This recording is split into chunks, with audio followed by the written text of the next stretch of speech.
Hello，大家好，歡迎返嚟我嘅 channel，我係啫喱。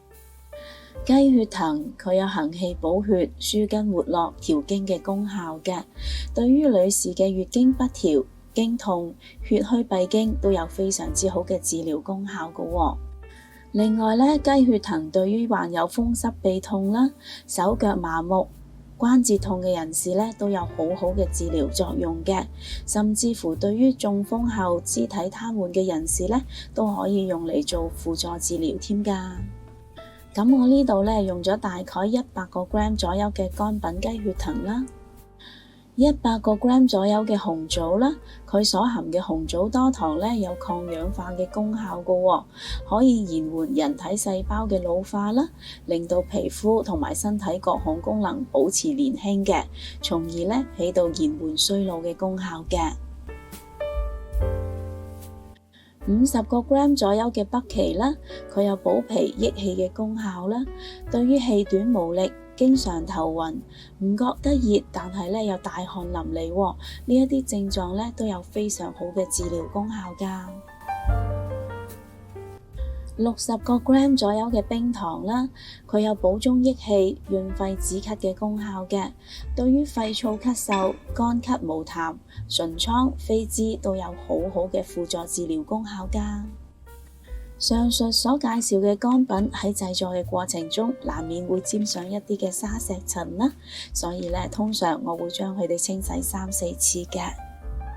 若果你對我嘅食譜有任何疑問嘅話，請你將個問題寫低喺下邊評論區嗰度啊！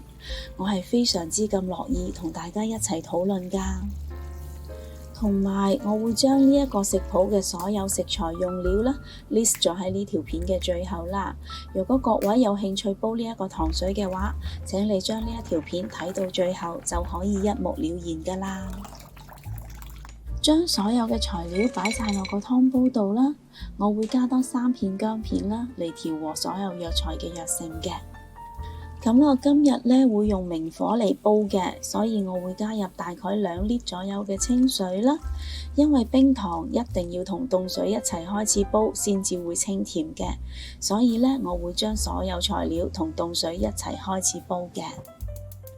我會用個大火將佢煲滾咗先。大概需時15分鐘左右啦。煲咗15分鐘之後，啲糖水已經聞到淡淡嘅紅棗香味啦。啲糖水已經變成薄薄地嘅琥珀色啦。呢個時候咧，我會轉用細火啦，將佢再煲多45分鐘，等雞血藤同埋北芪嘅藥性咧，可以充分地釋放喺啲糖水入邊嘅。個糖水煲緊嘅時候咧，我要介紹嘅就係呢一啲珊瑚草啦。珊瑚草佢被譽為生長喺海洋嘅燕窩啦，佢含有極之豐富嘅膠原蛋白啦，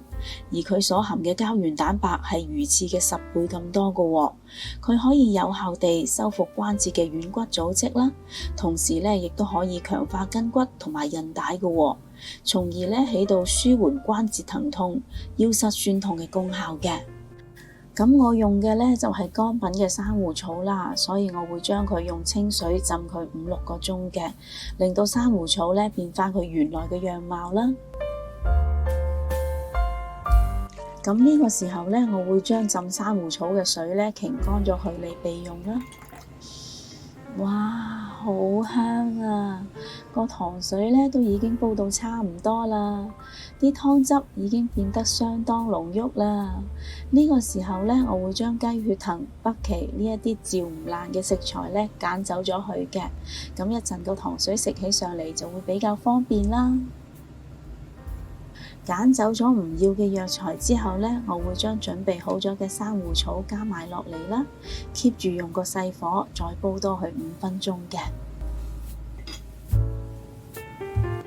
過咗5分鐘之後，睇到啲糖水都變到有少少結身啦，而啲珊瑚草咧都已經開始有少少融化嘅狀態啦。咁我就鍾意食糖水嘅時候咧，可以食到少少嘅珊瑚草啦，同埋唔太鍾意個糖水太結嘅，所以咧呢個狀態就最啱我心水啦。咁而家呢個糖水食起上嚟呢，個口感係好滑啦，因為有紅棗同埋冰糖啦，咁就係完全中和咗雞血藤嘅苦澀味嘅。不如今晚你都試下煲呢一個咁健康又好飲嘅糖水啦，同埋 share 俾你身邊有需要嘅朋友啦。若果你都鍾意我嘅食譜，請你俾 like 同埋留言話我知啦。記得訂閱我嘅 channel， 順便撳埋隔離個鐘仔啦。多謝晒你嘅收睇，我哋下一個食譜再見啦，拜拜。